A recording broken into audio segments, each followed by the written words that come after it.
Ukraine জুড়ে নতুন করে বড় ধরনের ক্ষেপণাস্ত্র ও ড্রোন হামলা চালিয়েছে রাশিয়া। দেশটির কর্মকর্তারা জানান, হামলায় বহু বেসামরিক মানুষ হতাহত হয়েছেন। আর সবচেয়ে বেশি ক্ষতিগ্রস্ত হয়েছে রাজধানী কিয়েভ, উত্তর পূর্বাঞ্চলের খার্কিভ, সুমি ও দক্ষিণের ঝাপোরিজিয়া অঞ্চল। এছাড়া বিভিন্ন ধরনের ড্রোন ও ক্ষেপণাস্ত্র প্রতিহতের দাবি করেছে ইউক্রেনের বিমান বাহিনী। প্রেসিডেন্ট ভলোদিমির জেলেনস্কি জানান, ২০২২ সালে কিয়েভে পূর্ণমাত্রার যুদ্ধ শুরুর পর এটি অন্যতম বৃহৎ ব্যালিস্টিক ক্ষেপণাস্ত্র হামলা।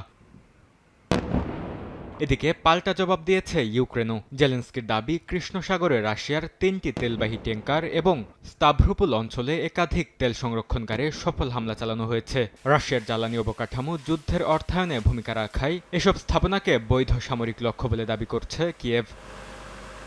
রাশিয়া জানায়, কৃষ্ণ সাগরের নোভোরোসিস্ক বন্দরের তেল টার্মিনালে হামলায় ২টি ট্যাঙ্কার ক্ষতিগ্রস্ত হয়। সাময়িকভাবে বন্ধ তেল লোডিং। একই সময়ে ইউক্রেনের দীর্ঘপাল্লার হামলায় রাশিয়ার গুরুত্বপূর্ণ জ্বালানি স্থাপনাগুলোও নতুন করে চাপের মুখে পড়েছে। রুশ প্রেসিডেন্ট ভ্লাদিমির পুতিন মস্কোতে উত্তর কোরিয়ার পররাষ্ট্রমন্ত্রী চুয়েসন হুইয়ের সঙ্গে বৈঠক করেছেন। এ সময় ইউক্রেন যুদ্ধে সমর্থনের জন্য উত্তর কোরিয়ার নেতৃত্ব ও জনগণকে ধন্যবাদ জানান পুতিন। বিশ্লেষকরা বলছেন, ইউক্রেন যুদ্ধ ঘিরে সামরিক সহযোগিতার মাধ্যমে সাম্প্রতিক বছরগুলোতে মস্কো ও পিয়ংইয়ং এর সম্পর্ক আরও ঘনিষ্ঠ হয়েছে, যা যুক্তরাষ্ট্র ও দক্ষিণ কোরিয়ার উদ্বেগ বাড়িয়েছে।